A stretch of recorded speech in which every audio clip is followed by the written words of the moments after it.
мистичното се проявява в битието ни. То е свързано пак с елемент на дрехата. Виждате, това е Архангел Михаил. В неговата одежда, тази препаска, която е през рамо. И как в нашия фолклор същата препаска наблюдаваме в обредни лица. Обредните лица са хора с специфично значение за определения случай. Ако трябва по някакъв начин да го преведа като практика в съвременното ни общество, значи един човек в днешно време може да легитимира себе си с лична карта.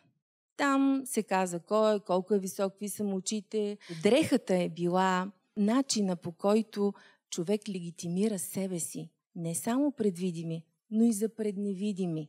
И това не е било предание от уста на уста, а схващане.